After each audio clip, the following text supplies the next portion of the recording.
எப்படியோ போராடி எடுத்துட்டு வந்தாச்சு அவரை. எப்படியோ வந்து வணக்கம் வணக்கம் ஐயா. எப்படியோ வணக்கம் போராடி வணக்கம். அவரு மேல்நிலைக்கு போனவங்கள வரமா அவ்வளவு சீக்கிரம் இழுக்க முடியாதுங்க ஐயா. அவர் தானே பிள்ளையார் சிலையை போட்டு விட்டது. ஐயா எங்கட பவர் இல்ல. பவர் இல்லையா? ஐயா ஃப்ரீசிங் ரெயின் பவர் இல்ல. கொஞ்ச நேரம் லைன்ல நிக்கிறேன். சரி நேற்று இரவுல இருந்து இல்லையா ஐயா, இப்ப வர மாட்டு தெரியல. இதனால அங்க கடுமையான பனி இருக்கனால வரலையா? அங்கேயே காணப்பா கனடாவிலே பவர் கட் ஆகுதா? கனடாவில் எனக்கு தெரிஞ்சு நான் வந்து 17 இயர்ஸ்ல இப்பதான் நான் முதல் ஃபர்ஸ்ட் டைம் பாக்குறேன். இந்த இயர் சரியான வெதர் பேட் தானே ஐயா. ஓ வணக்கம் குமார், வாங்க. ஸ்வீடன்ல இருந்து குமாரா? வணக்கம். வணக்கம் ஐயா. நான் ஐயா வெளியில இருக்கேன், அதனால வீடியோ ஆன் பண்ண முடியாது. பரவாயில்ல, குமார் தான் நீங்க? ஆமா குமார் தான். ஸ்வீடன் இருக்கேன். ரைட். ஸ்வீடன் குமார் இவர் தான் இந்த சில கருத்தெல்லாம் சொன்னவர். ஸ்வீடன் குமார் தான் வந்திருக்காரு பாருங்க.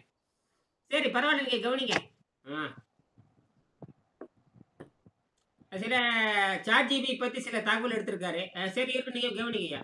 இப்போ விஷயத்துக்கு வருவோம். இப்போ பார்த்தீங்கன்னா முக்கியமான விஷயம் இந்த முக்தி நிலை பற்றி பேசுறது. இந்த முக்தி நிலை வந்து தமிழ்நாட்டுக்கு மட்டும் சொந்தம். ஏன்னா தமிழ் வந்து ஒரு 10,000 ஆண்டுகளாக இந்தியா பூரா இருந்திருக்கு. 2 மொழி இந்தியாவில் இருந்திருக்கு. ஆக திருமூலர் காலத்திலே 18 மொழி இருந்திருக்கு. எத்தனை மொழி? 18. அதாவது நிலம் சேர்ந்த 18 மொழிகள், புலம் 50 பகுப்புகள் உள்ளன. நீங்க திருமந்திரத்தினுடைய ஆராய்ச்சி நூல் திருமந்திர பத்தி வணக்கம் திருமந்திரத்தை பத்தி ஆராய்ச்சி செய்யப்பட்டு திருப்பனந்தாள் காசி மடம் வெளியீடு. திருப்பனந்தாள் கும்பகோணத்துல இருக்கு. கும்பகோணத்துல திருப்பனந்தாள் காசி மடம், புகழ்பெற்ற காசி மடம். அந்த காசி மடத்தின் மூலமாக திருமந்திர ஆராய்ச்சி இருக்கு வெளியே. முனைவர் சுந்தரமூர்த்தியே குருமூர்த்தின்னு நினைக்கிறேன். அது எப்படியே இருக்கட்டும், எங்கிட்ட அந்த புத்தகம் இருக்கு. அது திருப்பனந்தாள் காசி மடம் வெளியிட்டதான் சரியா இருக்கும். சைவ சித்தாந்த நூல்ல ரொம்ப முக்கியமான. அதுல வந்து பாத்தீங்கன்னா அந்த திருமலர் இருந்த காலத்தில் இந்தியாவில் எவ்வளவு மொழி இருந்ததுன்னு அதுல இருக்கு. அப்ப 18 மொழிகள் அப்பவே இருந்திருக்கு. எத்தனை மொழி? இப்ப 1600 மொழி இருக்கு. இப்ப 1600 மொழி. உலகத்திலேயே அதிக மொழி உள்ள நாடு எது தெரியுமா? உலகத்திலேயே அதிக மொழி உள்ள நாடு எது தெரியுமா உங்களுக்கு? உலகத்திலேயே அதிக மொழி பேசுகின்ற நாடு எதுன்னு தெரியுமா உங்களுக்கு? இந்தியாவை. ஏற்கனவே 18 மொழி இருக்கு. அது போக 1500 மொழி இருக்கு. இதுல பாத்தீங்கன்னா 2 மொழி தான் செம்மொழி. இந்தியாவிலேயே இருக்கிற 1600 மொழியில இப்ப பாத்தீங்கன்னா அரசாங்க நோட்டு இருக்கு இல்லையா, கரன்சி, அரசாங்க இந்தியன் கரன்சியில பாத்தீங்கன்னா ஒரு 22 மொழி இருக்கும். ஆனா 22 18 இருக்கும். அதுல 13வது மொழியா இல்ல 14வது மொழியா வந்து இருக்கு. அதுல பாத்தீங்கன்னா 2 மொழி செம்மொழி. ஒண்ணு தமிழ் மொழி, அதுக்கப்புறம் சமஸ்கிருத மொழி. இதுவோ இங்கிலீஷ் வேற சேர்த்திருக்கானுங்க முட்டாளுங்க. ஏன் சேர்த்திருக்கானுங்க? அது எதுக்கே உங்க நாட்டுல, உங்க நாட்டுக்கு சம்பந்தமில்லாத மொழி எதுக்கே சேர்த்திருக்கீங்க? கரன்சில எதுக்கு இங்கிலீஷ் மொழி இருக்கணும்? கரன்சில எதுக்கே இங்கிலீஷ் மொழி? இங்கிலீஷ் உனக்கு என்னையே தொடர்பு? மாமான மச்சானா? வெக்கமான சூடு சொரணை இல்ல? உடனே தமிழ் அடி. ஃபாரினர் வந்தா அவங்களுக்கு தெரியணும்ல சார். ஒரு புண்ணாக்கும் தேவையில்லை.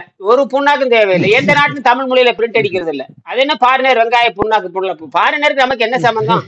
அவ வேணுங்க கத்துக்கிட்டு வரட்டும். அவங்க இல்ல இந்தியாவுக்கு வந்து மணி சேஞ்ச் பண்ணி நம்ம இந்திய மணி இந்தியாவுக்கு வரும்போது அவங்க 18 மொழி கத்துக்கிட்டு வரட்டும். இந்தியாவுக்கு வரும்போது அவன் 18 மொழி கத்துக்கிட்டு வரட்டும்ங்கிறான். நாங்க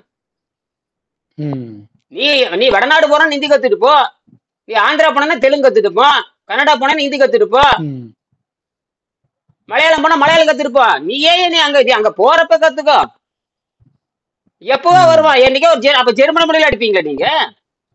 அப்ப வந்து 220 மொழியில அடிக்கணும். என்னது? அப்புறம் 1600 மொழி அடிக்க வேண்டியது. அவங்க வந்து இருந்துட்டு போயிட்டாங்க இல்லையா? சோ நம்மள பத்தியான ஒரு உயர்ந்த கருத்து நமக்கு இல்லாது போனதுக்கான காரணம் தான் இதெல்லாம். நம்மளை பத்தியான ஆங்கிலம் என்பது இந்தியாவின் அவமானம் அல்ல. ஆங்கில அறிவு மொழியும் கிடையாது. இப்ப ஆங்கில அறிவு மொழியும் கிடையாது. அது என்ன பெரிய அறிவு மொழி தான் கேட்கறேன். அது படிச்சா ஆரோக்கியம் வந்துருமா? யாரை கேட்டு யாரை கேட்டு இங்கிலீஷ்கான இங்கிலீஷ் எதுக்கே விவாதம் பண்றீங்க? முதல்ல அவன் தாய்மொழியில் விவாதம் பண்ண வேண்டியதானே? ஆங்கிலேய இங்கிலீஷ்காரனை விரட்டினீங்க, ஏன் இங்கிலீஷ் விரட்டல? அது பெரிய ஒழுக்க மொழியான்னு கேட்கறேன். இந்த இலக்கண சிறப்பும் இல்லாத மொழி கேட்டா இங்க உலக பொதுமொழிங்கிற எவ நாட்டிலே உலக பொதுமொழியில ஒன்றும் கிடையாது. யார் சொன்னா உலக பொதுமொழியா இங்கிலீஷ்? கனடாக்கார இங்கிலீஷை வந்து அமெரிக்காக்கார ஏத்துக்க மாட்டான். அமெரிக்காக்கார இங்கிலீஷ் வந்து இங்கிலீஷ் அதாவது இங்கிலாந்துக்கு ஏற்க மாட்டேன். இங்கிலாந்துலேயே 7-8 மொழி இருக்குது. இங்கிலாந்துல 10 இங்கிலீஷ் இருக்குது. இங்கிலாந்துலேயே பக்கிங்ஹாம் இங்கிலீஷ்னு ஒன்று இருக்குது, லிவர்பூல் இங்கிலீஷ்னு ஒன்று இருக்குது, அப்புறம் ஐரிஷ்லாந்து அங்கேயே பல மொழி இருக்குது. அதெல்லாம் வந்து கிடையவே கிடையாது. முதல்ல இந்த மொழியெல்லாம் ஆட்சி மொழியா கொண்டு வரணும். உலகத்திலே ஆட்சி மொழி இருக்கிற தமிழ் மொழி தான் எல்லா கிட்டத்தட்ட பார்த்தீங்கன்னா 4 நாட்டில் ஆட்சி மொழியா இருக்கு. சிங்கப்பூர்ல ஆட்சி மொழி, அப்புறம் இன்னொரு இடத்துல எங்கேயும் ஒரு ஆட்சி மொழி, எங்கெங்கேயும் இருக்கு. இன்னும் தீவுல கூட எங்கேயும் ஒரு ஆட்சி மொழி, என்னமோ ஒரு தீவுன்னு சொல்லுவாங்க. அந்த இதுல கூட ஒரு ஆட்சி மொழி, மலாயா ஏதோ ஒரு தீவுன்னு சொல்லுவாங்க. இது ஒரு தீவு மொத்தம் அதுல எப்படி எடுத்துட்டு போட்டோம். இப்போ நான் திருப்பி திருமூலர் காலத்துக்கு வர்றேன். அப்ப மொழிகள் 18 இருந்தது. நிலம் வந்து 5 பகுப்பாக பகுக்கப்பட்டிருந்தது. அதுல பாத்தீங்கன்னா தொண்டை நாடு, அப்புறம் வந்து சேர நாடு, பாண்டி நாடுன்னு இருந்திருக்கு. அந்த காலத்திலேயே தொண்டை நாடும் இருந்திருக்கு. சரி, அதெல்லாம் விஷயம் இல்லை. இப்ப நான் எதுக்கு வரேன்னா, இந்த முக்தி நிலையை பத்தி இந்தியாவில் பேசப்பட்டது.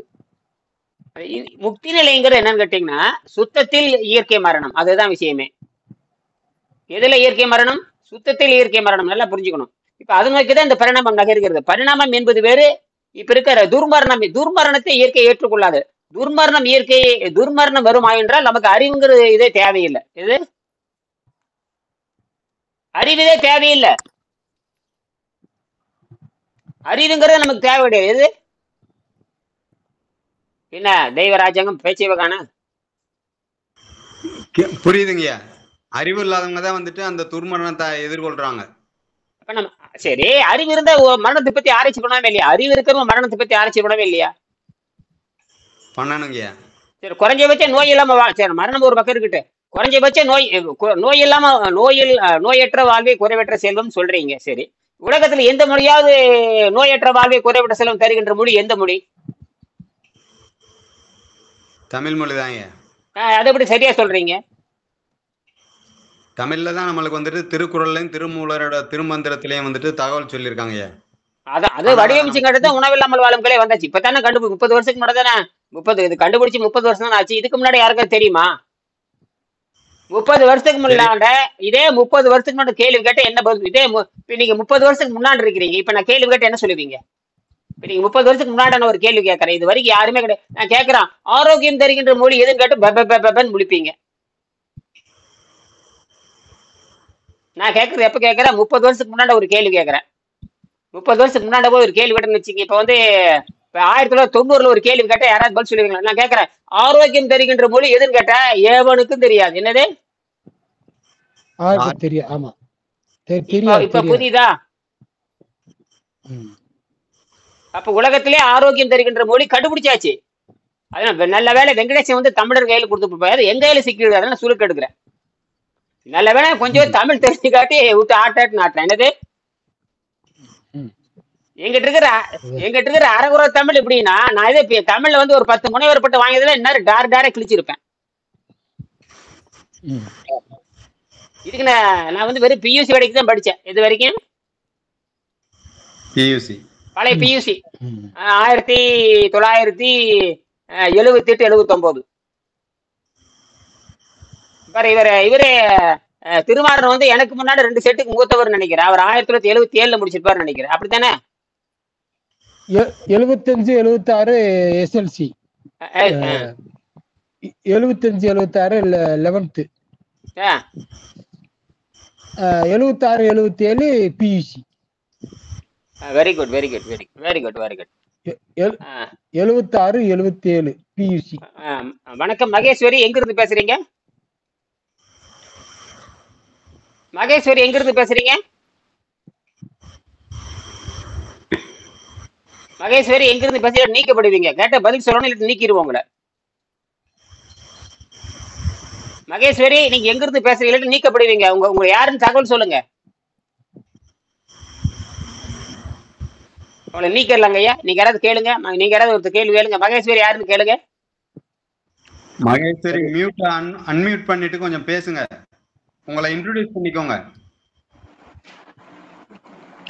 மேபி உங்களுக்கு அதை அன்மியூட் பண்ணல தெரியும். சம்டைம்ஸ் அப்படிதான். லாஸ்ட் டைம் கூட ஒருத்தர் யாரோ வந்தாங்க, தெரியாதுன்னு நினைக்கிறேன். தெரியல.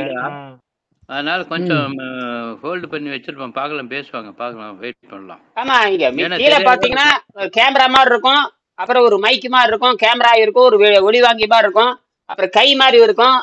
கையாவது தூக்கி காட்டுங்க என்னன்னு, அதுவும் செய்ய மாட்டேங்கிறீங்க. வரப்ப தெரிஞ்சுட்டு வரணும். நான் காலையிலேயே வந்து உங்களுக்கு பல முறை கேட்டேன், போன் பண்ணாலும் எடுக்கிறது இல்லை. அப்ப எதுக்கு கூப்பிடுறீங்க, எதுக்கு பேசுறீங்க? சந்தேகம் கேட்குறீங்களே, சந்தேகம் கேட்டா நான் திருப்பி காலையில இருந்து எத்தனை தடவை போன் பண்ணியிருக்காங்க, ஒரு தடவை கூட மரியாதை பதில் சொல்ல மாட்டேங்கிறீங்க. உங்க தேவைக்கு கூப்பிடுவீங்க, நாங்க கூப்பிட்டு பேச மாட்டீங்களா? மகேஸ்வரிக்கு 10 தடவை போன் பண்ணியாச்சுங்க. அவர் நம்பர் எங்கிட்ட இருக்குது. கேட்டா 5 நிமிஷம் கழிச்சு கூப்பிடுறீங்கிறாங்க. வேற வேலையில எங்களுக்கு ஒரு மரியாதை வேண்டாம்?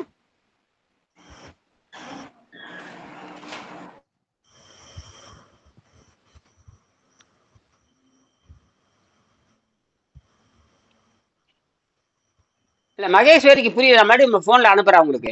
அவர் கூப்பிட்டு பேச ஒரு முக்கியமான விஷயம் சொன்னாங்க. ஒரு கடுமையான ஒரு நோயாளி, அந்த நோயாளிக்கு ஒரு தீர்வு சொல்ல நான் முயற்சி பண்றேன். காலையில கேள்வி கேட்டாங்க, இந்த மாதிரி ஐயா ஒரு கடுமையான ஒரு ஏழை, இந்த மாதிரி கடுமையான நோயாளி, அவர் எப்படியே காப்பாற்ற முடியுமான்னு சொன்னாங்க. சரி நான் பதில் சொல்றேன் அப்படின்னு சரி சில தீர்வுலாம் சொன்னேன். சரி அதுக்கு சரியான ஒரு பதில் சொல்லலான்னு பார்த்தா 10 தடவை தொலைபேசி பண்ணியாச்சுங்க. அது அப்புறம் கூப்பிடுற அப்புறம் கூப்பிடுற. அப்புறம் உங்களுக்கு வேலை இருக்குதான் கூப்பிடுவீங்களா? இப்ப எங்களுக்குலாம் வேலையே கிடையாதான்னு கேட்கறேன். அதான் இது ரொம்ப நாங்க வந்து ரொம்ப நம்ம வந்து ஒரு மலிவா இறங்கி போனங்காட்டி உங்களுக்கு அப்படி தலைமையில ஏறிடுது எல்லாத்துக்கும். உங்களுக்கு இனிமேல் அப்படிலாம் கிடையாது. இனிமேல உள்ள வரும் போன் பண்றதுக்கு இனிமேல் கட்டாயம். இனிமேல் அதாவது உள்ள நுழைந்து விளக்கம் பண்றதுக்கு 1 மாசம் ஆகுது. அதுக்கப்புறம் பயிற்சி கொடுக்குறோம். அதுக்கப்புறம் கட்டணம் நிறைய இருக்கு. நீங்க இனிங்கிட்ட யாரும் சேர முடியாது. அவங்க விருப்பம் இருக்கிற வெங்கடேசன் புத்தகத்தை வாங்கி ஒழுங்கா படிச்சு நீங்க தப்பிச்சு போயிட. இனிமேல் இணையங்கிட்ட யாரும் மாணவரை சேர முடியாது. இது கடைசி செட்டு. என்ன திருமாறன் சார்? அப்ப என்ன எப்படி சார்? நாங்கெல்லாம் சந்தேகம் இப்ப கேட்கணும்ல? நீங்களும் கேட்கலாம், நீங்கள 100 ஆண்டு கேட்கலாம். இப்ப இங்க இருக்கிற பழைய ஆளுக்கு 100 ஆண்டு கேட்கல. புதுசா வர்றவங்களுக்கு ஆப்புதான் சொல்லிருங்க. சேரதே இப்போ சேர்ந்துக்கன்னு சொல்லிருங்க. இனிமேல் போன் பண்றது கூட ஏன்னா இது இந்த கடுமையான ஸ்ட்ரிக்ட். எனக்கு உள்ள போறப்ப கன்சல்டிங் பேசி கட்டிட்டு தான் உள்ள போறான். நாம சும்மா வாடான்னு சொன்னா எல்லாத்துக்கும் ரொம்ப எகத்தாலும். எல்லாத்துக்கும் இந்த இது கிடைக்கிறது அபூர்வம் எல்லாருக்கும். ஆமா, ஏன்னா இது வந்து ஏன் கேட்டீங்கன்னா இது வந்து உலகத்துல எல்லா நாடுகளுக்கும் போயாகணும். இப்ப இங்கிலீஷ் வேற அரைகுறையா பேசிக்கிட்டு இருக்கிறேன். அதனால எல்லாரும் இது ஒரு தகுதி உள்ள மொழின்னு நீங்களே எல்லாரும் உங்களுக்கு தெரியுதுல இதுக்கு தகுதி இருக்குதுன்னு. அதனால வந்து இது புரிஞ்சுக்கணும். நம்ம பேசுறது 20 நிமிஷம். காலையில 4:30 மணிக்கு எந்திரிச்சு இன்ன வரைக்கும் பேசிட்டு தான் இருக்கேன். காலையில இருந்து 50 போனு உயிரே போயிடுச்சு நமக்கு. என்னது நீங்களே மண்டை பிச்சுக்கிறீங்க. நீங்க நேரம் காலையில இருந்து எத்தனை கிளாஸ் எடுத்தாச்சு தெரியுமா? பாருங்க வாட்ஸ்அப்ல இதுல யூடியூப்ல பாருங்க எத்தனை பேர் வந்துட்டு போயிருக்காங்க பாருங்க. உங்களுக்கு ஒரு கிளாஸ் எடுத்தேன். அதே மாதிரி ஸ்டாலின் சொல்லிட்டு அவரு வந்து ஆசிரியர். அவரு மருத்துவம் பாக்குறவர். அவரு அரசு பள்ளி ஆசிரியர் வேற. அவர்கிட்ட ஒரு 20 நிமிஷம் பேசினேன். அப்புறம் ஒரு கல்லூரி பேராசிரியர் இருந்தாரு, அவங்க குடும்பத்தோட வந்தாரு கார்ல. அவர்கிட்ட ஒரு 3/4 மணி நேரம் பேசினேன். இப்படியே பேசிக்கிட்டே இருக்கிறேன். அப்ப நான் அது ஒன்றும் தப்பு கிடையாது. அதனால வந்து யாரா இருந்தாலும் அதை வந்து ஒரு சரியான இது மரியாதைக்குரிய நானாவது நீ மாத்தணும் இனிமேல். இப்ப உங்ககிட்ட கேட்ட என்ன தெரியும்? நீங்க எப்படி அரைங்குறையமா அனுபவிச்சுட்டீங்க. நீங்க இது வந்து விட்டு செய்யலான்னு ஒரு நம்பிக்கை வந்துருச்சு. இது அரைகுறைய நீங்க ஒண்ணு இல்லை, அரைங்குறையமா செஞ்சாவே 100 ஆண்டு வாழ்ந்தால இன்னும் பெருசா நீங்க சமாதி கூட போக தேவையில்லைங்க. அரைங்குறையமா நீங்க பட்டினி போட்டு காய்கறி தின்ட்டே இருந்தீங்கன்னா அதுவே 100 ஆண்டு கொண்டுட்டு போயிடும். அதுவே இந்தியாவில பாருங்க, இந்தியாவில யோக மன்றம் ஏன் நாசமா போச்சுன்னா எந்த யோக மன்றமும் உடலை பற்றி பேசுறதே கிடையாது. எந்த யோக மன்றமும் உடலை பத்தி பேசுறது இல்ல. அவனெல்லாம் அப்புறம் என்ன அதுதான் கேட்கறாங்க. உடலை பற்றி பேசாத மன்றங்கள் என்ன வெங்காயத்துக்கு இந்தியாவுக்கு நீங்க போறீங்க? அது எவனவே இருக்கட்டுமே. அதுக்கு பேச ரோட்ல இருக்கிற பிச்சைக்காரன் இருக்காம அவன் பரவாயில்ல, அவன் அப்படியே அவனும் பட்டினியா தான் கிடக்குறான், அவனும் சாகிறது இல்லை. அதுக்காக வைத்தியம் ஏற்றுக்க முடியுமா? நீங்க பாருங்க, எனக்கு தெரிய ஒரு 50 வருஷமா ஒரு பிச்சைக்காரன் எங்க ஊர்ல இருந்துட்டு தான் இருக்கான். அவன் பார்த்து நம்மளை விட இளமையா இருக்கிறான், நம்மளை விட அவன் இளமையா இருக்கான். என்னடா ஆச்சரியமா இருக்குன்னு கேட்டீங்கன்னா, அவனும் மனநோய் பாதிக்கப்பட்டவன். அவன் வந்து டீயை தவிர எதுவும் குடி, எனக்கு தெரியும் அவன் டீயை தவிர எதுவும் குடிக்கிறது இல்ல. டீ தான் கொடுப்பாங்க அவனுக்கு, டீயை தவிர எதுவுமே குடிக்கிறது இல்ல. குடிக்கவும் தெரியாது. டீ குடிப்பான், அவ்வளவுதான், முடிஞ்சு போச்சு. ஒரு நாள் 2 டீ குடிப்பான், அவ்வளவுதான். இப்படியே 40 வருஷமா இருந்துட்டு தான் இருக்கான். சாகிறதே இல்லை. கொரோனா வந்தாலும் சாகல, மழை வந்தாலும் சாகிறது இல்ல, குளிர் வந்தாலும் சாகிறது இல்ல. அதனால அவனுக்கு மட்டும் இயற்கை கடவுள் அப்படியே காப்பாத்திட்டே இருப்பாரு தெரியுது. நம்மளுக்கு நடந்த இவ்வளவு கண்டிஷன். இல்ல 2 டீல எப்படி அந்த ஆள் உயிர் வாழ்றாரு? அது காத்துல வாழ்றான்னு சொல்லுங்க, அதுதான் விஷயமே. காட்டுல அதான் கேக்குறேன். உணவு இல்லாம வாழும் வாழ்க்கை வாழ்ந்துகிட்டு இருக்காரு. என்ன அவனுக்கு பேச தெரியல, அவ்வளவுதான். இந்த மாதிரி அரை மெண்டலுக்கு இந்தியாவில ஒரு 1,00,000 பேர் இருக்காங்க. இந்த மாதிரி அரை மெண்டலுக்கு இந்தியாவில 1,00,000 பேர் இருக்காங்க. ஆமா, அவருக்கு வேற வழி இல்ல பாவம். ஒண்ணுமே புத்தி சாதனை இல்ல. எது கிடைக்கிறது யாரா கொடுத்தா போய் கடையில இந்த மாதிரி ஆளுக்கு இன்னைக்கு உதவி செய்யறதுக்கு கூட ஆளு இல்ல சார். பாவமே. நானும் அவனை கவனிச்சுட்டே இருக்கேன். அவனுக்கு புண்ணு வர்றது இல்ல, எதுவுமே. எப்படிங்க வரும் அவனுக்கு? காற்றே உணவாகி இருக்கும் பொழுது அவனுக்கு எப்படி நோய் வரும்? இங்கேயும் எங்க ஊர்லயே ஒரு ஆள் கிறுக்கு மாதிரி ஐயான்னு வீட்டுல நான் வேற போனேன்னா ஐயான்னு கத்திட்டு ஓடி வருவேன். ஐயா ஒரு 20 ரூபா கொடுங்க ஐயா, டீ சாப்பிடுங்க, ஒரு வடை சாப்பிடுங்க. எங்க போனா நான் பார்த்தோன்னா ஓடி வருவேன். நம்ம வண்டி நிப்பாட்டி அந்த ஆளுக்கு கடையில பக்கத்துல சாப்பாடு இருந்தா சாப்பாடு வாங்கி கொடுத்துருவேன். பரவாயில்ல, அது ரைட். இது எதுக்கு நான் சொல்றேன், அந்த மாதிரி ஆளுகளுக்கு உதவி பண்ண ஆளே இல்ல சார். ஆமா இல்ல பாருங்க. சரி புரியுது. அத்தனை பேர் ஊர் சொல்லுங்க. எத்தனை பேர் ஈகை குணமே இருக்காது சார். இல்ல சார், செத்து போச்சு. மனுஷ ஊருக்குள்ளேயே ஒருத்தருக்கு உதவி செய்ய, ஈகை ஏழைகளுக்கு உதவி செய்யணும் என்ற எண்ணமே செத்து போச்சு. பாவமே பசி. இவனுக்கு வேற யாரு சோறு போடுவா? நம்ம இப்படி என்று இறக்கப்படுறதுக்கு ஆளே இல்ல சார். அது உண்மைதான். ஒரு 10 பேர் ஒரு பிச்சை எடுக்கிறவனுக்கு 10 காசு கொடுக்கறது கூட இன்னைக்கு ஆளுக்கு மனசு இல்லாம இருக்கான் நிறைய பேர். அது உண்மைதான். அந்த மாதிரி எல்லாம் வந்து காலம் ரொம்ப மோசமாயிருச்சு. சரி, இப்ப நான் விஷயத்துக்கு வரேன்.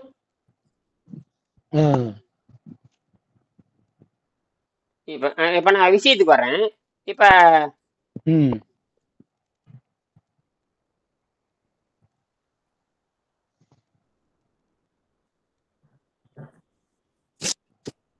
இப்ப அந்த இப்ப வந்து இந்த முக்தி நிலைனா என்ன அப்படிங்கிற பத்தி நம்ம பேசுவோம். என்னது முக்தி நிலைனா என்ன? இப்ப முக்தி நிலைனா வேற ஒண்ணுமே கிடையாது. ஒரு படம் பழுத்து தானே ஒரு படம் பழுக்குது. பழம் பழுத்து அது பழுத்துருச்சுன்னா அதுவே கழட்டு கீழே விழுது இல்ல? அதுக்கு பேர் என்ன? அந்த பழத்துக்கு முக்தி கிடைச்சிருச்சு. அதேதான். அப்ப பழத்துக்கே முக்தி கிடைக்கிறப்போ அங்கதான் பாருங்க, பழத்துக்கே முக்தி கிடைக்கிறப்போ அந்த அந்த மரம் தான் மனிதனா மாறி இருக்குது. நல்லா புரிஞ்சுக்க, அந்த மரம் தான் என்னவா மாறி இருக்குது பல கோடி ஆண்டுக்கு அப்புறம். செடியும் மனிதன் ஒண்ணுதான். ஆமா ஆமா, அதேதான் இங்கேயுமே. அப்படி மேட்ச் பண்ணி பாருங்க. அது வந்து இனப்பெருக்கம் செய்யும். அந்த முக்தி நிலையிலும் இனப்பெருக்கம் செய்யும்.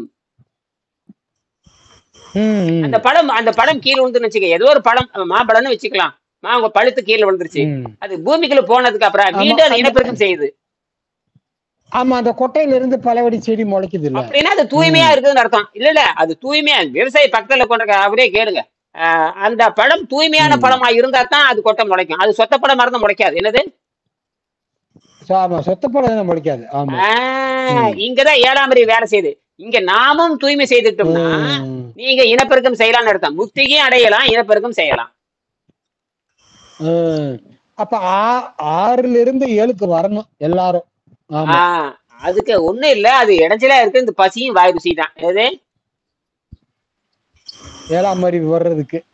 காலையில ஒரு பேராசிரியர் வந்திருந்தாரு. காலையில ஒரு பேராசிரியர் ஒரு குடும்பமா வந்திருந்தாங்க. ஒரு பேராசிரியர் ஒரு குடும்ப கார்ல தான் வந்திருந்தாங்க. என்னுடைய மாணவர் பொறியாளர் ஒருத்தர் இருக்காரு, அவர் சொல்லி விட்டு வந்திருந்தாங்க. அவங்ககிட்ட நான் சொன்னேன், அவங்க வந்து 2-3 புத்தகம் கொடுத்தாங்க. அந்த புத்தகத்தை கூட கண்ணில் காட்டுறேன் பாருங்களேன். அந்த புத்தகத்துல சில கருத்துக்களா இருந்த நான் பார்த்தேன். இல்லை இப்படியெல்லாம் எழுதியிருக்காங்களே ஆச்சரியமா இருக்கே. நான் பார்த்தேன் 2-3 புத்தகம் கொடுத்தாங்க. அது பார்த்தீங்கன்னா திருப்புகழ் அமுதம்னு ஒரு புத்தகம் கொடுத்தாங்க, ஒரு பேராசிரியர் எழுதுனது. அப்புறம் திருவிடையாடல் புராணம் மதுரையை சேர்ந்தவங்க, அதனால வந்து மதுரையை சேர்ந்தவங்க தொகுத்து கொடுத்துருக்க. இந்த விக்ரம் காலேஜை சேர்ந்துறவங்க. விக்ரம் ஒரு காலேஜ் இருக்கா மதுரையில? ஆமாங்க, Vikram group of institution, engineering, arts, B Ed எல்லாமே இருக்குங்க. அவங்க தான் வந்தாங்க. அப்புறம் தான் அவங்க யாரு எனக்கு யாருன்னே தெரியாது. அப்புறம்தான் மாணவர் வந்து ஐயா அவங்க தான் நான் யாரோ பொதுவா வந்திருக்காங்கன்னு நினைச்சேன். அப்புறம் நீங்க யாருங்க அப்படின்னா, அப்புறம் பார்த்து இது யாருங்க ராஜேஸ்வரி யாரும் எழுதிருக்காங்க. அப்புறம் தான் சொன்னேன் யார் யாராவது என்ன விஷயம் சொல்லிட்டு அதை நான் சொன்னேன். ஐயா ரொம்ப நல்லதுதான், இது வந்து முக்தி நிலை அடைகிறது தான். இது இந்த முக்தி நிலை வந்து எப்படி போறதுன்னு 2000 ஆண்டா யாருக்கும் தெரியல. அந்த உடம்பை பற்றி எந்த அறிவும் கிடையாது. ஏன்னா தமிழும் தமிழ்னு சமஸ்கிருதம், தமிழ் இருந்து பிறந்த சமஸ்கிருதம், இந்த ரெண்டுல தான் இதை பத்தி சொல்லியிருக்காங்க. இப்ப தமிழ் செத்து போச்சு, அது தமிழ் வாழ்வியல் முறை கிடையாது, அது வந்து சாம்பல் ஆகி போச்சு. இந்த சாம்பல் சத்து எல்லாம் வச்சுக்கலாம், செத்து போனதுக்கு அப்புறம் சுடுகாடு சாம்பல் இருக்கும்ல, அந்த சாம்பலை வந்து சத்தா சேர்த்திக்கலாம். அதுதானே தவிர மற்றபடி அதில் வாழ போறது இல்லை. தமிழ்ல மட்டும்தான் முக்தி நிலை இருக்கு. இது வந்து நல்ல வேலையாக ஒரு ஜெர்மனிக்காரர் இதை கண்டுபிடிச்சாரு.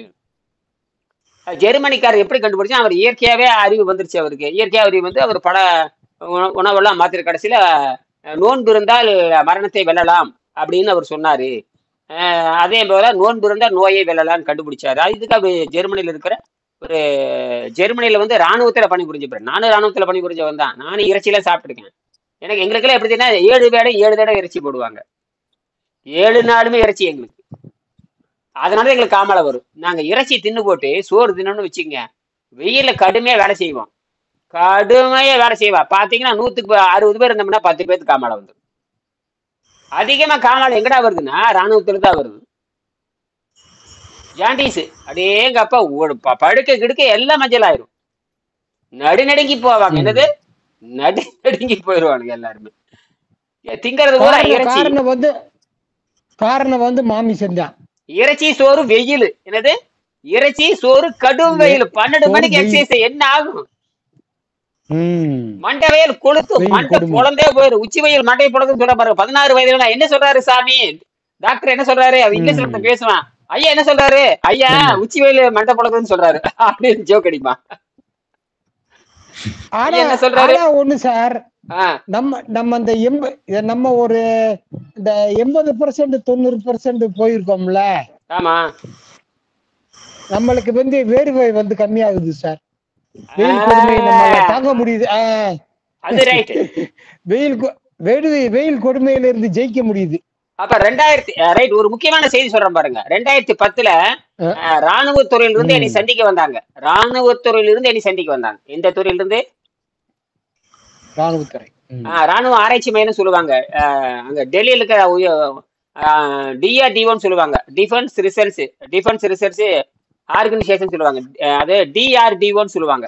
DRDO defence research and development organisation சொல்லிட்டு, அதுல வந்து டைரக்டர் ஆஃப் லைஃப் சயின்ஸ், அதாவது உயிரை லைஃப் சயின்ஸ்னா வாழ்க்கை தத்துவம், அதனுடைய தலைவர், அவர் டைரக்டர் பேரு டாக்டர் இரவழகன் நினைக்கிறேன்.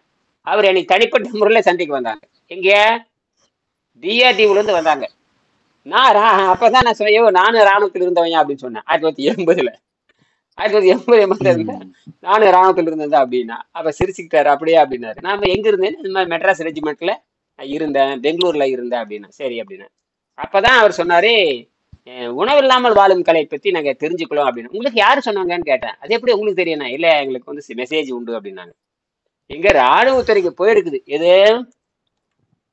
உணவில்லாமல் எப்படி போச்சுன்னு கேட்டா, இந்த புத்தகம் அப்புறம் அந்த அது உணவில்லாமல் வாழும் கலை அப்படிங்கிற செய்தி ஒரு நோட்டீஸ்ல அடிச்சிருந்தேன். நான் வந்து நோட்டீஸ்ல அடிச்சு கோபில விளம்பரம் பண்ணிட்டு இருந்தேன். அப்ப வந்து அது 2-3 காப்பி வந்து டாக்டர்கிட்ட போயிடுச்சு. Government doctor government medical college டாக்டர்கிட்ட போயிடுச்சு. அவங்க என்ன பண்றாங்கன்னா, அதை பார்த்து காப்பி அடிச்சு நம்பர் அடிச்சு அவங்ககிட்ட சொல்றாங்க, இந்த மாதிரி இப்படி ஒரு டெக்னாலஜி இருக்குது உடம்புல, அவ வந்து எவல்யூஷன் சயின்ஸ்ல பேசுறாங்க, இது வந்து நம்ப முடியாத இருக்குது, அந்த உண்மை அதுதான், அது எவல்யூஷன் சயின்ஸ், இது சாத்தியம் தான். ஏன்னா அவர் வாழ்ந்துட்டு இருக்காரு அப்படித்தான், அது சயின்டிபிக்ல பேசுறாங்க, இது எவல்யூஷன் சயின்ஸ்ல வருது, இது எங்க பாடத்துல கிடையாது. நாங்க படிக்கிற பாடம் வந்து சாப்பாடு மார்க்கம்ட்டாரு. என்னது எங்களுக்கு சாப்பாடு சாப்பிட்டா யாருக்கு ஆரோக்கியம் நல்லா ஆகாது, சோறு தின்னுட்டே இருந்தோம்னா அது காமராத வரத்தான் செய்யும் அப்படின்னு அவர் சொல்லியிருக்காரு. இது வந்து நடந்து போய் இப்ப கடைசியில அவர் கூப்பிட்டு பேசினாரு, அந்த டாக்டர் கூப்பிட்டு பேசினாரு. அவர் வந்து ஆர்த்தோ ஸ்பெஷலிஸ்ட். அவர் பேர் டாக்டர் யோகநாதன் பேரு. அவரை கூப்பிட்டு இந்த மாதிரி ஐயா இந்த மாதிரி கேள்விப்பட்டேன், இந்த மாதிரி DRDO இருந்து வர்றாங்க அப்படின்னாங்க. ஓ வரட்டுங்க அப்படின்னு. நீங்க ஸ்பெஷல் ப்ரோக்ராம் நீங்க ஒரு 5 நிமிஷம் பேச முடியுமா? நாங்க தாராளமா பேசுறேன் அப்படின்னு. அப்புறம் வந்தாங்க. வந்து அவர் கேட்ட ஒரு அரை மணி நேரம் 1 மணி நேரம் பேசிட்டு இந்த புத்தகத்தை கையில் கொடுத்துட்டேன். இந்த புத்தகம் கையில் கொடுத்துட்டு சொன்னேன், ஐயா ஒரே என்னங்க ஐயா, காமாலைக்கு வைத்தியம் இருக்கான்னு கேட்டார். என்ன நினைக்கிறோம் அதை கேட்கறாரு. ஏன்னா நான் வந்து ராணுவத்தில் இருக்கும் பொழுது அத்தனை பேர்த்துக்கு காமாலை வரும். ஏன்னா இந்த இறைச்சியை வந்து பாத்தீங்கன்னா இறைச்சி தான், இறைச்சியுமே அந்த சோறுமே அப்புறம் பாத்தீங்கன்னா எல்லாம் டால்டா, அதாவது ஜீரணமே ஆகாதது. எது ஜீரணமே ஆகாது. அது பாத்தீங்கன்னா எருமத்தோல் மாதிரி தான் இருக்கும் அந்த பூரி. அந்த பூரி தின்னுட்டா 1 வாரத்துக்கு வெளிக்கே போகாது. எத்தனை வாரத்துக்கு? 1 வாரத்துக்கு. அப்போ என்ன அதனாலதான் என்ன பண்றாங்கன்னா உளுந்த கொடுத்துருவாங்க, உளுந்து துள்ளியோட கொடுத்துருவாங்க. அந்த வெளிக்கு போறதுக்கு என்னடா வைத்தியம் கேட்டீங்கன்னா உளுந்து இருக்கு இல்லையா, உளுந்துமே கடலப்பருப்பு, உளுந்தும் கடலப்பருப்பு போட்டு டால், அதுக்கு பேர் டால். அந்த உளுந்தை வந்து 2ஆ உடைச்சு தொல்லி நீக்க மாட்டாங்க, புத்திசாலித்தனமா வேலை செய்யறாங்க. நம்ம சமையல் நம்ம வீட்டுக்காரர் என்ன பண்றாங்கன்னா அறிவே இல்லாம அந்த தொல்லியை நீக்கிட்டு அந்த பருப்பம் போட்டா, அதனாலதான் நமக்கு இவ்வளவு நோய் வர்றதுக்கார. அந்த தொல்லியோட இட்லி சுட்டா கூட வெளிக்கு போயிரு. இந்த நம்ம முண்டங்களுக்கு அது தெரியறது இல்ல. எந்த முண்டங்களுக்கு? நம்ம குடும்ப முண்டங்களுக்கு, நம்ம மனைவி முண்டங்களுக்கு தெரிய மாட்டேங்குது. கருப்புதான் கரெக்ட். அது தொல்லியோட நான் என்ன யோசிச்சே இருந்தேன், இது ஏதாடா தொல்லி நீக்காம கூட. அப்ப நான் அப்பெல்லாம் எனக்கு யோசிக்கவே இல்லை. ஏன்டா தொல்லியோடு கொடுக்குறான். அப்புறம் தான் தெரிஞ்சது நல்லா வெளிக்கு போகுதுறாரு. அப்பதான் கண்டுபிடிச்சோம். அந்த முரட்டு சப்பாத்திக்கு இந்த மாதிரி டால் கொடுத்தா அந்த இது வந்து சரி பண்றாங்க. அதத்தான் அப்புறம் அவர்கிட்ட பேசினேன். நீங்க கரெக்டா தான் பண்றீங்க, ஆனா ஒண்ணு இறைச்சியும் சோறும் தின்னா காமால வரத்தான் செய்யும் அப்படின்னு நான் சொன்னேன். 2வது நீங்க ராத்திரி அதே 12 மணிக்கு போட்டு உயிரை வாங்குறீங்க பாருங்க அப்படின்னு சொன்னேன். 12 மணிக்கு போட்டு உயிரை வாங்குறீங்க பாருங்க, அதுலயும் வெப்பம் ஆயிருது உடம்பு, பித்தம் அதிகமாயிருது. பித்தம், அரிசி, சோறு, இறைச்சி எல்லாம் சேர்ந்து அவனை வந்து சாவிடிச்சிருது அப்படின்னு நானு. இதுக்கு என்ன வைத்தியம்னு கேட்டாரு. ஒண்ணு வேலை சோறு மட்டும் சோறு திங்க கூடாது. அந்த காவால வந்தவனுக்கு என்ன வைத்தியம்னு கேட்டாரு. காவால வந்தவனுக்கு ஒண்ணும் கிடையாது, சோறு அந்த அரிசி சோறு கொடுக்கப்படாது, நல்லா ஆகிற வரைக்கும் தண்ணியுமே காய்கறியும் கொடுத்தா போயிடும். தூய தண்ணீர் காய்கறி ஒரு 20 நாளைக்கு கொடுத்தீங்கன்னா காமலை நல்லா போயிரும்னாங்க.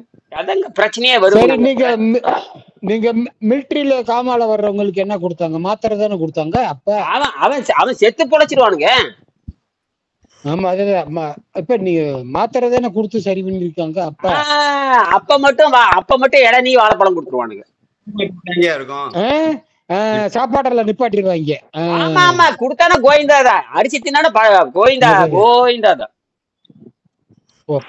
ஐயா ஒரு கேள்விங்க ஐயா. இது இப்ப நம்ம வந்து கடையில விற்கிற காய்கறி தான் வாங்குறோம். இப்ப நீங்க சொல்ற மாதிரி பீட்ரூட்டோ முள்ளங்கியோ இல்ல முட்டைகோஸோ எல்லாமே. இப்ப அது நம்மளுக்கு எப்படி தெரியும் ஐயா அது வந்து மருந்து அடிச்சிருக்கானா அடிக்கலையா? அது அடிச்சிருந்தா அடிக்காட்டி என்ன, தண்ணீரை வச்சு சுத்தப்படுத்திட வேண்டியதுதான். தண்ணீரை வச்சு சுத்தப்படுத்திட வேண்டியதான். தண்ணீர் நமக்கு இருக்கு இல்லையா, தூய தண்ணீர் வச்சு சுத்தப்படுத்திடலாம். ஏன்னா ஆபத்து தான், வேற வழி இல்ல. அப்படி இதுன்னு தண்ணி சுத்தப்படுத்தினதுக்கு அப்புறம் காய்கறி எதுக்கு நமக்கு? அதைத்தான் இப்ப பேசிட்டு அந்த உணவை உண்டுக்கலாம், வேற வழி இல்லாம நம்ம அந்த உணவை சாப்பிட்டுட்டு நம்ம இந்த நீர் உணவு பண்றோம்ல, இந்த முறையில வரும்போது அதுல உள்ள விஷம் வந்து நம்ம ஊரின் வழியா வெளியே போயிடும், வேற வழி இல்லை.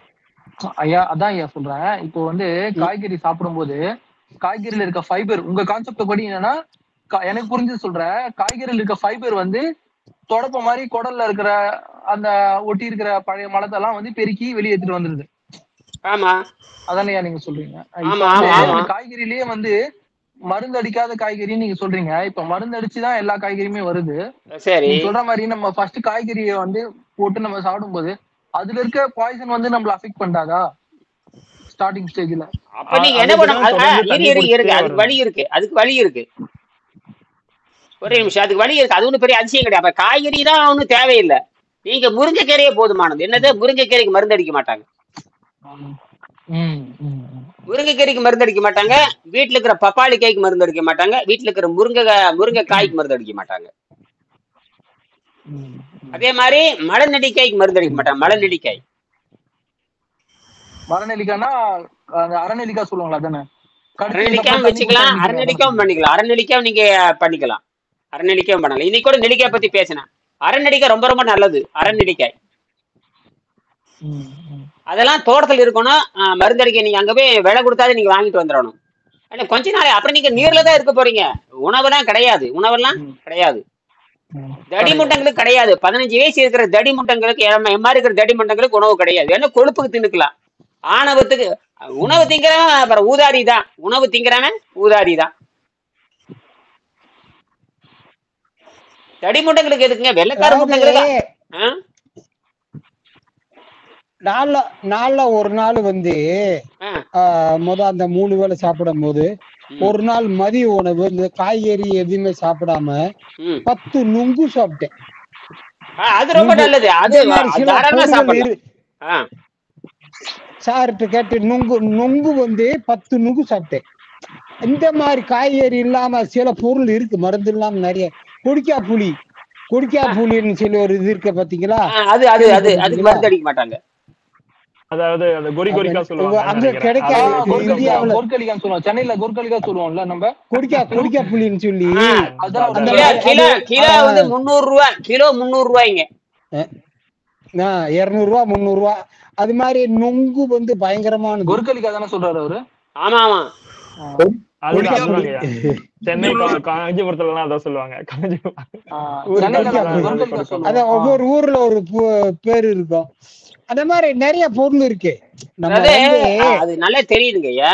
அதுல எளிமையா இருக்கிறது நான் சொல்றேன். அது எளிமையா இருக்கு. இந்த மாதிரி நெல்லிக்காய் சில பொருள்கள்லாம் நம்ம நிறைய இருக்கு. அத நம்ம வந்து சீசன்ல தான் கிடைக்கும். சில நேரம் சில பழங்கள் வந்து மருந்து இல்லாமயே இருக்கு. இந்த அத்திப்பழம் அதெல்லாம் மரத்துல தான் முளைக்கும். அதுல எல்லாம் வந்து எந்த விஷமும் இருக்கல. அத்திப்பழம் அதுல எல்லாம் எந்த விஷமும் இல்ல.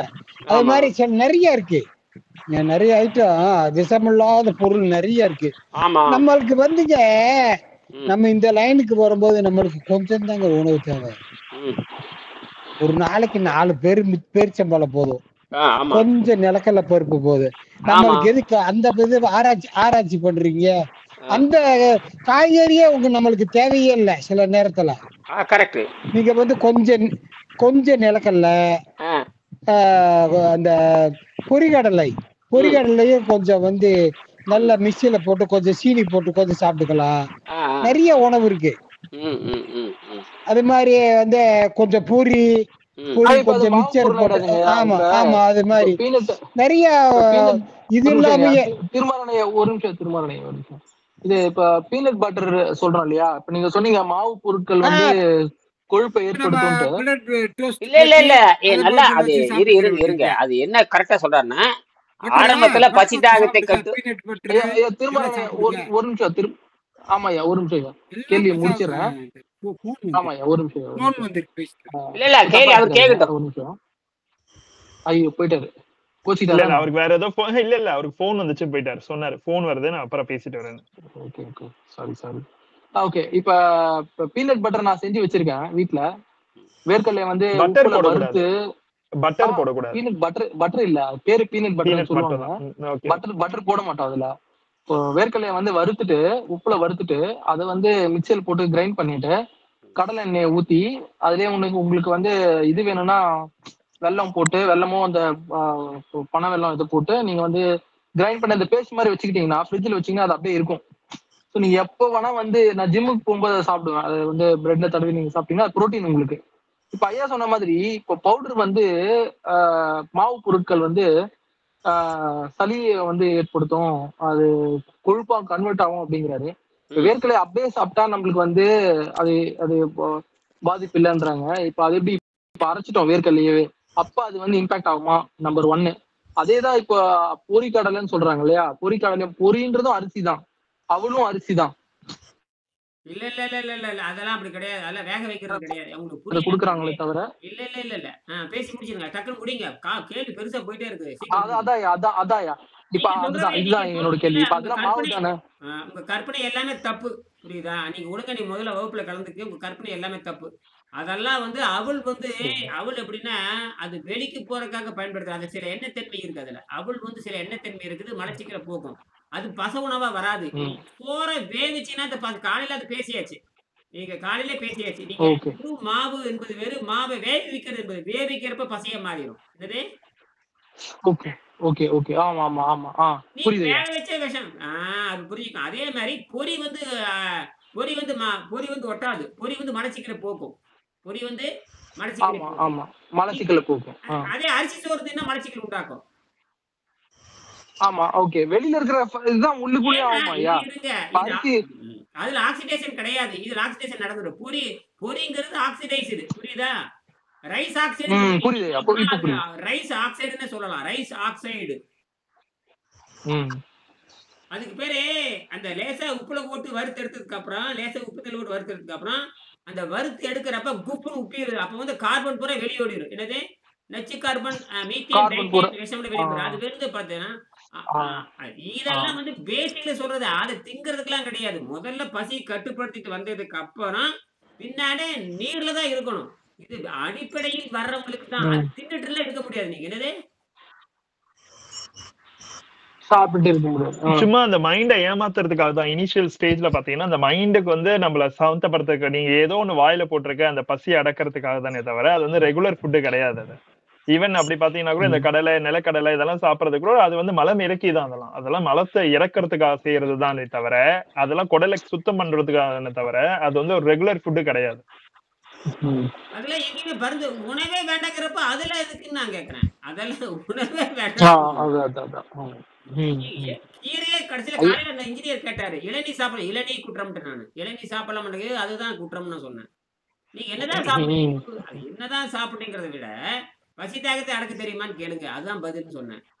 பசி தாகத்தை அடக்கிறதா பதில் நான் சொன்னேன். ஆனா இளநீ சாப்பிட்டா பசி அடங்காதுன்ட்டு நானு. இளநீ சாப்பிட்டாவோ மாம்பழம் சாப்பிட்டாவோ கீரை இதெல்லாம் பசி அடங்காது. பசி அடக்கிற ஒண்ணு தண்ணீர் தான். ஏன்னா உடம்புல வந்து ஏற்கனவே நைட்ரஜன் இருக்குது, ஏற்கனவே ஆக்சிஜன் இருக்குது, ஏற்கனவே கார்பன் இருக்கு, ஏற்கனவே இதெல்லாம் இருக்கு. 4 இருக்கு. ஆக்சிஜன் இருக்கு, கார்பன் இருக்கு, ஹைட்ரஜன் இருக்கு, நைட்ரஜன் இருக்கு. இதெல்லாம் என்னதுன்னு கேட்டீங்கன்னா நைட்ரிக் ஆக்சைடை கன்வெர்ட்டா மாறும். நைட்ரிக் ஆக்சைடை மாத்தினா எனர்ஜி லெவல் குறையாதுன்னு அர்த்தம். என்ன லெவல் குறையாது? Energy level. இது வந்து ஏற்கனவே இயற்கை டிசைன் பண்ணிடுது. ஏன் இந்த 4 இயற்கை உண்டாக்கி இருக்கணும்? இது எவனாச்சும் பதில் சொல்லிருக்கானா? யாரும் பதில் சொல்லல. அதாவது ஆக்சிஜன் பாண்டிங்கா இருக்கும், ஹைட்ரஜன் பாண்டா இருக்கும், நைட்ரஜன் பாண்ட் எல்லாம் பாண்டாகி கட்டப்பட்டு இருக்கும். பாண்டாகி என்ன இருக்கும்? கட்டப்பட்டா இருக்கும். காம்பவுண்டா மாறிடும். என்னவா மாறிடும்? காம்பவுண்டா என்ன அர்த்தம்? எல்லாம் மிக்ஸ் ஆகி ஒரு ஒரு ஒரு ஒரு மிக்ஸ் ஆன மாதிரி. அதுக்கு பேரு தமிழ்ல சேர்மம்னு அர்த்தம். என்னது? சேர்மம். தனிமையா இருந்தா தனிமம், தனிமையா இருந்தா தனிமம். அது ஆட்டம் சொல்லுவாங்க. தனியா இருந்தா atom. Hydrogen atom, carbon atom, nitrogen atom, oxygen atom எல்லாம் சேர்ந்தா காம்பவுண்ட். என்னது? சேர்மம். தமிழ்ல சேர்மம், இங்கிலீஷ்ல காம்பவுண்ட் பேரு. அப்படின்னா ஏன் இதெல்லாம் உடம்பு பண்ணுதுன்னா இவன் என்னைக்கு இருந்தாலும் தூய்மைக்கு போகிறப்ப அது டிசைன் பண்ணி வச்சிருச்சு. என்னைக்கு இருந்தா நம்ம தூய்மைக்கு போவான், சித்தர்கள் தூய்மைக்கு போவான்னு நம்மளுக்கு தெரியும். அதனாலதான் இந்த சுத்தமாகிறப்ப இயற்கையாவே நைட்ரஜன் பிளஸ் ஆக்சிஜன் அதிகமாயிரும். என்னது? நைட்ரஜன் பிளஸ் ஆக்சிஜன் அதிகமாயிரும். அப்ப நைட்ரஜன் பிளஸ் ஆக்சிஜன் ஆயிட்டாவே அது நைட்ரிக் ஆக்சைடா மாறிடும். என்னது?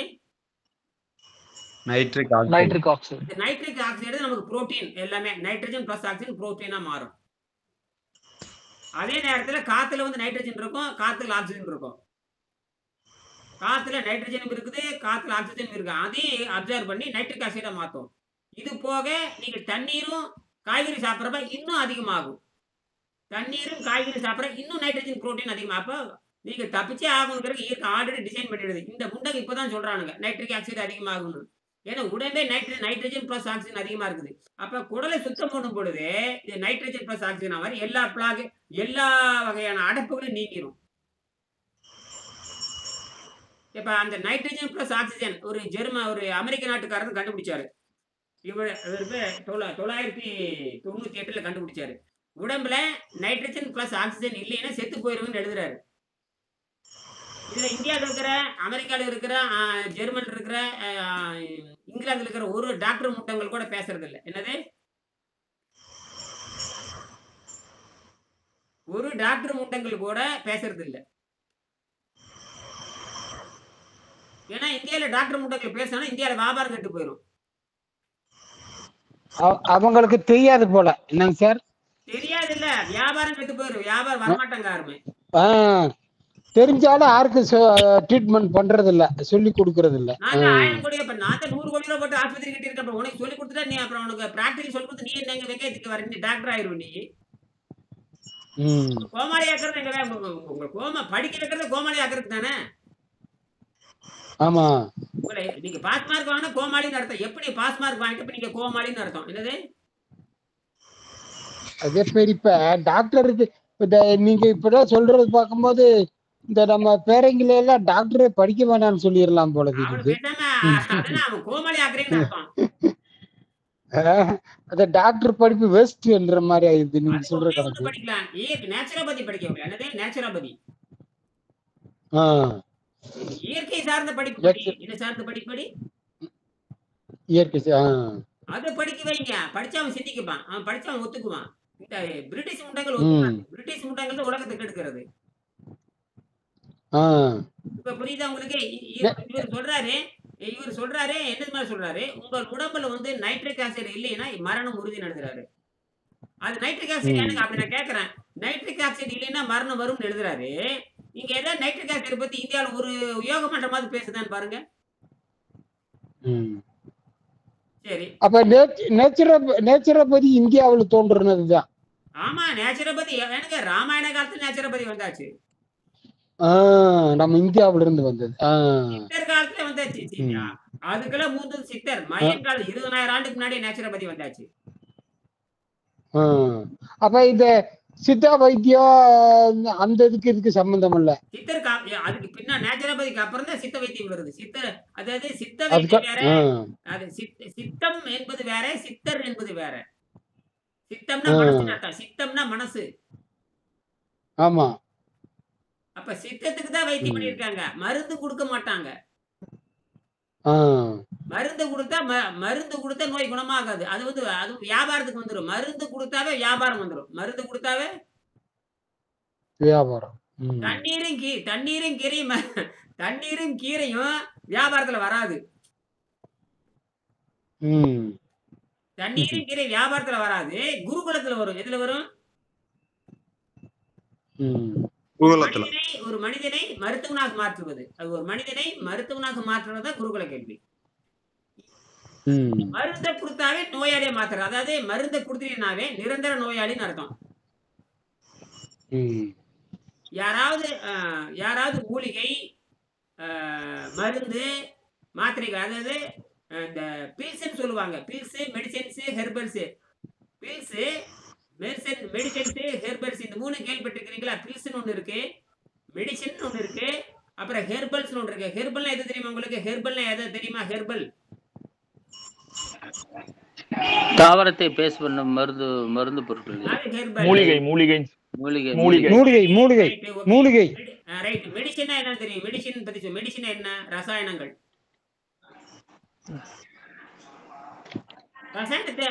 மருந்து வகை. ரசாயனத்தை அடிப்படையாக கொண்டு தயாரிக்கிற மெடிசன். சரியா? கெமிக்கல் தானே எல்லாமே. ஆமா. அப்புறம் பில்ஸ் ஒன்று இருக்காங்க. பில்ஸ்னா சின்ன சின்ன மாத்திரை மாதிரி. பில்ஸ்னா சின்ன சின்ன மாத்திரைகள். என்னது? மெடிசின் ரசாயனம் அர்த்தம். மெடிசின்னாவே ரசாயனம். Heavy toxin. என்னது? ஹெவி டாக்ஸின் ஆர் பாய்சன் அர்த்தம். மெடிசின் என்ன அர்த்தம் தெரியுமா? மெடிசின் என்ன அர்த்தம் தெரியுமா உங்களுக்கு? மெடிசின்னாவே மெடிசின்னா ட்ரக்னு அர்த்தம். ட்ரக்னா பாய்சன் அர்த்தம். என்னது? நீங்க ஆக்ஸ்போர்ட் டிக்ஷனரி பாருங்க. ஆக்ஸ்போர்ட் டிக்ஷனரி இருந்தா எடுத்து பாருங்க. ட்ரக்னா என்ன அர்த்தம் பாருங்க. ட்ரக்னா மெடிசன், மெடிசன் மீன்ஸ் பாய்சன் எடுத்திருப்பான். அதனால தான் ட்ரக் கண்ட்ரோலர் அர்த்தம். ட்ரக் கண்ட்ரோலர் அப்படின்னாவே விஷத்தை கட்டுப்படுத்தணும்னு அர்த்தம். அதனாலதான் மருந்து திங்குறவன் பூரா கால் அடிக்கி சாகுறான்னு அர்த்தம். அப்புறம் இந்த ஆன்டிபயோட்டிக் போடும்போது பாத்தீங்கன்னா உங்களுக்கு அலர்ஜி இருக்கான்னு கேட்பாங்க. நமக்கு எப்படி தெரியும் அது அலர்ஜி இருக்கா இல்லையான்னு? அவன் கேட்பாங்க இங்க இந்த மருந்து நான் உனக்கு கொடுக்க போறேன், இந்த மருந்து உனக்கு அலர்ஜியான்னு கேட்பாங்க. டேய் நான் திருன்னு விழிப்பேன். எனக்கு தெரியாது. எனக்கு எப்படி தெரியும் அது அலர்ஜி இருக்கா? அது போட்ட பிறகுதான் நமக்கு தெரியும் அலர்ஜி இருக்கா இல்லையான்னு. அவன் கேட்பான் உனக்கு எதனா ட்ரக் அலர்ஜி இருக்கான்னு கேட்பான். எதனா ட்ரக் அலர்ஜி இருக்கான்னு கேட்பான். ஆன்டிபயோட்டிக் போட்டா உனக்கு அலர்ஜியா இருக்குமான்னு கேட்பான். நான் யோசிச்சுட்டு எனக்கு போட்டா தானே தெரியும், போடுறதுக்கு முன்னாடி எனக்கு எப்படி தெரியும் அது அலர்ஜியா இல்லையான்னு. அப்படின்னா என்ன அர்த்தம்? எல்லாருக்குமே வந்து ட்ரக் அலர்ஜி தான், எல்லாருக்குமே ட்ரக் அலர்ஜி தான். அப்போ ஒரு மாத்திரை கொடுத்துட்டு அந்த அலர்ஜிக்குன்னு சொல்லி இன்னொரு மாத்திரை சேர்த்து கொடுப்பாங்க. விவேக் ஒரு படத்தை சொல்லுவாங்க. ஆமா, அந்த மாத்திரை இன்னொரு இப்ப அப்படித்தாங்க. இப்ப உங்களுக்கு அல்சர் இருக்கான்னு கேக்குறாங்க. ஒரு மாத்திரையை கொடுத்துட்டு அல்சர் இருந்தா அதுக்கு ஒரு மாத்திரை சேர்த்து இன்னொரு மாத்திரை சேர்த்து பேர் கொடுக்குறேன். இந்த மாதிரி எல்லாம் இருக்கு. ஐயோ என்னத்த சொல்றது. சரி, இப்ப பாருங்க, அரிசி மட்டுமே சாப்பிட்ட ஒரு ஆளுடைய கால் பாருங்க. நான் வைத்தியம் பார்த்த ஒரு ஆள், ஒரு ஆளுக்கு வைத்தியம் பார்த்தேன். நான் ஒரு 15 வருஷத்துக்குள்ள ஒரு வைத்தியம் பார்த்தேன். இந்த ஆளுக்கு வயசு 90 இருக்கு. அந்த கால் எப்படி இருக்குன்னு பாருங்க, எப்படி தெரியுது பாருங்க. ஐயா நீங்க அந்த வீடியோ ஆன் பண்ணுங்க. வீடியோ ஆஃப்ல இருக்கு பாருங்க. ஐயா வீடியோ ஆஃப்ல வச்சிருக்கீங்க. நானா? இல்லையே. ஆமா, இல்ல வீடியோ ஆஃப்ல இருக்கு. மேபி ஐயாவோட சிக்னல்ஸ் கம்மியா இருக்கிறதுனால ஆஃப் ஆயிருக்கு. இல்ல நெட்வொர்க் கட் ஆச்சு. நீங்க பேசுறது எனக்கு கேக்குது, எல்லாமே கேக்குது. நான் பேசுறது கேக்குதா? சவுண்ட் கேக்குது? எல்லாம் கேக்குது. வீடியோ மட்டும் வரல, வீடியோ மட்டும் ஆஃப்ல இருக்கு. மிடில்ல ஒரு வாட்டி ஆன் ஆச்சு, மிடில்ல ஒரு வாட்டி ஆன் ஆச்சு, இப்போ அதுக்கப்புறம் மறுபடியும் ஆஃப் ஆயிடுச்சு. இப்போ தெரியுதா? இல்லங்கய்யா வரல. இல்ல அது நெட் ரொம்ப நெட் வந்து 850 GB தான் இருக்கு. 800 MB தான் இருக்கு. 850 MB தான் இருக்கு. ஐயா மியூட்ல பேசுறீங்க. மியூட்ல பேசுறீங்க ஐயா. இப்போ கேக்குதுங்க. இப்போ கேக்குதுங்க. இப்போ நான் வந்து ஒரு 15 வருஷத்துக்கு முன்னாடி ஒரு ஆளுக்கு வைத்தியம் பார்க்கும் பொழுது இதுக்கு பேர் கேங்க்ரி லெக்னு பேரு. அழுகி போன காலு. இல்ல வீடியோ ஒண்ணும் வரலையே. இல்ல ஐயாவோடது அந்த சிக்னல் ரொம்ப புவரா இருக்குன்னு நினைக்கிறேன். அதனால ஆட்டோமேட்டிக்காவே ஆடியோக்கா கன்வெர்ட் ஆயிக்குதுன்னு நினைக்கிறேன். பூவர் ஆகுது, பூவரன் போட்டிருக்கு. ஏதோ சிபிடி பிபி நம்ம பிஓஆர்னு வருது, பூவர்னு வருது. இல்ல அது சேனலோட நேம், கூகுள் மீட்டோட நேம். விட்டு வருதா? இல்ல வாய்ஸ் மட்டும் கண்டினியூஸா கேக்குது. ஆனா வந்து இது சிக்னல் கம்மியா இருக்கிறதுனால வீடியோவா கன்வெர்ட் ஆக மாட்டேங்குது. அது வீடியோ மட்டும் வர மாட்டேங்குது. பேசுங்க, நான் வந்து சேஞ்ச் பண்ணிட்டு ஒரு நிமிஷம் அப்படியே பேசுங்க. நீங்க பேசிட்டு இருக்க, நான் அப்படியே வேற கனெக்ட் கொடுக்குறேன். சரிங்க. பாலாஜி சார் சொல்லுங்க சார். அந்த நீங்க கேட்டீங்கல்ல மருந்தடிச்ச காய்கறிகள்னாக்கா அது விஷமா மாறும் அப்படின்ட்டு. அதாவது இப்ப இன்னைக்கு மருந்தில்லா விவசாயம் அப்படின்றது வந்துட்டு 99% கிடையாது. கிடையாது. அதனால இருக்கிறது அந்த சாப்பிட்டோம் அப்படின்னாக்க இப்ப நம்ம அந்த பாத்ரூம் இதுகளை கழுவுறதுக்காக வந்துட்டு பல்வேறு வெரைட்டி வச்சிருக்காங்கல்ல. இப்ப ஹார்பிக் ஒரு சிலதை ஊத்துனாக்க கொஞ்சம் சுத்தமாகும், இன்னொரு சிலது வந்துட்டு கொஞ்சம் ஹார்டா இருந்துச்சுன்னா உடனே சுத்தம் ஆகும், சிலது வந்துட்டு ரொம்ப அந்த பறிச்ச இடத்துக்கு போற மாதிரி எல்லாம் இருக்கும். அப்ப அந்த ஒவ்வொரு பிராண்டை பொறுத்து வந்து என்ன செய்யுது அப்படின்னாக்கா அதை சுத்தம் பண்ணக்கூடிய தன்மை வந்துட்டு மாறுபடுது. அது போல வந்துட்டு மருந்தில்லாத காய்கறிகளை எடுத்தோம் அப்படின்னாக்க 100% வந்துட்டு குடலை சுத்தம் பண்ணும். மருந்துள்ள காய்கறிகளை நம்ம இன்னைக்கு இருக்கிறது எல்லாமே 99% மருந்துள்ளதுதான், அடிச்சதுதான் வரும். ஆனா இந்த இது ஆர்கானிக் அப்படின்ட்டு வர்றதை வந்துட்டு எந்த அளவுக்கு நம்புறதுன்னு சொல்ல முடியாது. ஏன்னா இன்னைக்கு ஆர்கானிக் தான் நல்லது அப்படின்னு சொன்ன உடனே மார்க்கெட்ல எல்லா பேர் கடையிலயும் வந்துட்டு ஆர்கானிக் நெல்லை போட்டு வச்சிருக்காங்க. அவ்வளவெல்லாம் உற்பத்தி பண்ணவே முடியாது விவசாயத்துல அவ்வளவு ஈஸியா. இருந்தாலும் வந்துட்டு அது என்ன செய்யும் அப்படின்னாக்க ஒரு 80% 70% இந்த அளவுக்கு வந்துட்டு சுத்தம் பண்ணிடும். அப்புறம் எஞ்சியது நீங்க விஷமாக இருந்தாலும் இல்ல நீங்க சொன்னபடி விஷமாக இருந்தாலும் ரத்தத்துல பை ப்ராடக்ட் கொடுக்கும்ல, அதான் கேக்குறேன். அந்த பை ப்ராடக்ட கொடுத்து வந்துட்டு அந்த சக்தியை வந்துட்டு ரத்தத்துல விட்டுட்டு போகும். அது வந்து நீங்க குடிக்கக்கூடிய தண்ணியின் மூலமாக அது சுத்தம் பண்ணும். 10 நாள்ல சரியாகிறது, 12 நாள்ல சரியாகும். அவ்வளவுதான் வித்தியாசம். ஏன்னா இப்ப மலேசியால இருந்து ஒருத்தர் பன்னீர்செல்வம் அவர் இது பண்ணார்ல, ஆமா, அவரு வந்து சொன்னப்ப ஐயா வந்து அதான் சொன்னாங்க, இந்த மாதிரி நீங்க மருந்தடிக்காத காய்கறி யூஸ் பண்றீங்களா இல்ல என்னன்னு தெரியல அப்படின்னாங்க. அப்பதான் எனக்கு இந்த கேள்வி வந்துச்சு. இல்ல எல்லாமே காய்கறி எல்லாமே அவரு பன்னீர்செல்வம் ஏதோ ஒரு சின்ன கொஞ்சம் பயந்து அப்படியே கொஞ்சம் விளையிட்டாருன்னு நினைக்கிறேன். இல்லாட்டியே நல்லா வந்துட்டு இருந்தாரு. அவருக்கு நல்ல growth இருந்துச்சு, நல்ல மாற்றங்கள் இருந்துச்சு. ஆனா அது ஏதோ அவரு ஒரு தன்னம்பிக்கை இழந்துட்டாரா என்னன்னு தெரியல, அப்படியே கொஞ்சம் இதாயிட்டாரு. ஆனால் அவரோட வளர்ச்சி இதுக நிறைய வந்துட்டு முன்னேற்றங்கள் இருந்தது.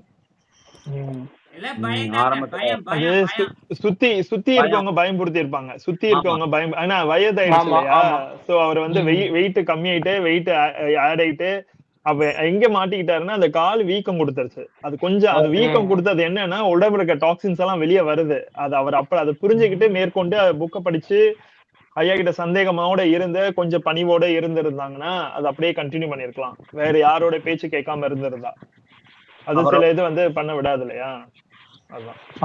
இந்த மருந்து இல்லாத உணவுல காளான் சாப்பிடலாம், காளான் சாப்பிடலாம், காளான் சேர்த்துக்கோங்க. காளான் இருக்குல்ல, காளான் சேர்த்துக்கலாம்.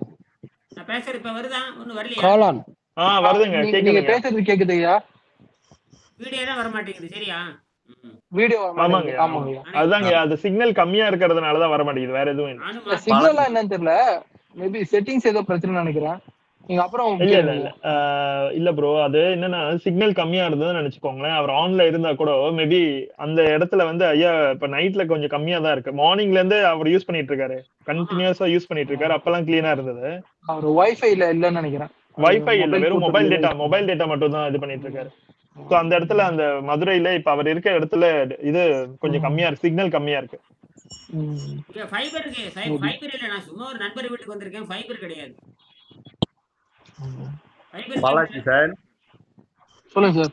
அவரு பன்னீர்செல்வம் ஐயா வந்துட்டு 66 வயசு ஆகுது. இப்ப ஐயாவோட நீர் மருத்துவம் பயிற்சி எடுத்ததுக்கு பின்னாடிதான் வந்துட்டு தொடர்ந்து 13 மணி நேரம் வந்துட்டு நல்ல தூக்கம் தூங்கியிருக்காரு, வாழ்நாள்ல ஒரே ஒரு முறை.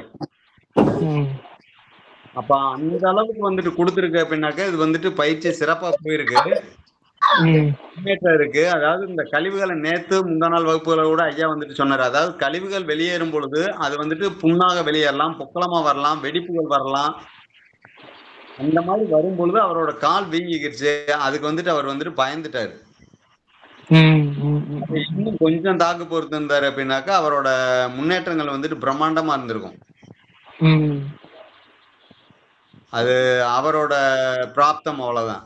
உப்பு அதிகமா தின்னாலும் கால் வீங்கும், உட்கார்ந்துட்டு இருந்தாலும் கால் வீங்கும், சும்மாவே உட்கார்ந்துட்டு இருந்தாலும் கால் வீங்கும். எனக்கே கால் வீங்கிதான் இருக்கு. இப்ப நார்மலா வீட்டு பெண்களுக்கு எல்லாம், இப்ப எங்க அம்மாக்கு பாட்டிக்கு எல்லாம் பாத்தீங்கன்னா அந்த ஜீனே அப்படி எப்படின்னு வச்சுக்கோங்களேன், டிராவல் பண்ணாங்கன்னா காலு புஷ்ன்னு வீங்கிடும். எஸ்பெஷலி பெண்களுக்கு பாத்தீங்கன்னு வச்சுக்கோங்களேன், அந்த குழந்தை பெற்றெடுத்த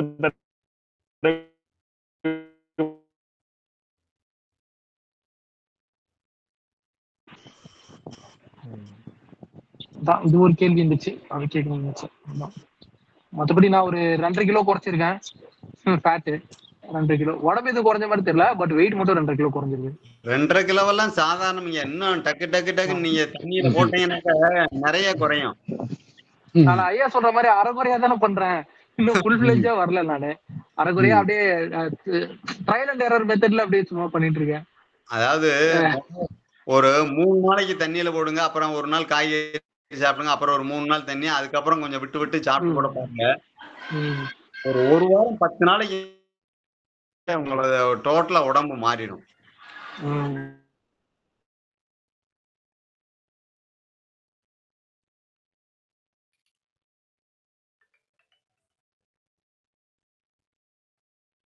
சாப்பிட்றதே இப்ப வெஜிடபிள்ஸ் மட்டும் தான் சாப்பிட்டுட்டு இருக்கேன். வெஜிடபிள்ஸ் சாப்பிட்றேன், ஒரே ஒரு சப்பாத்தி எடுக்கிறேன்.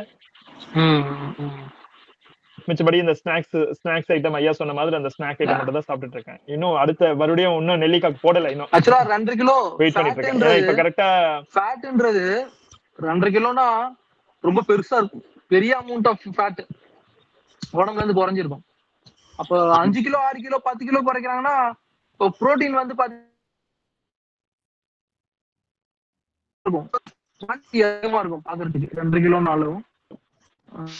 20 கிலோ 10 கிலோ குறைச்சீங்கன்னா ரொம்ப பெரிய ஃபேட் வந்து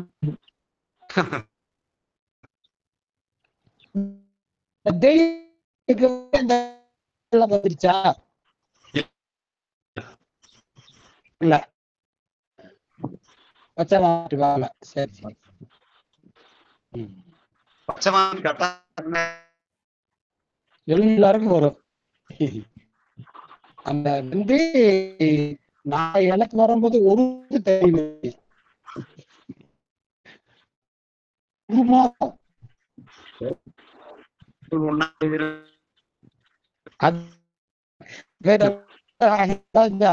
ஒரு மாதம் ரொம்ப ஒரு மாதம் தைரியமா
சொல்லிருக்கூடாதுல்ல.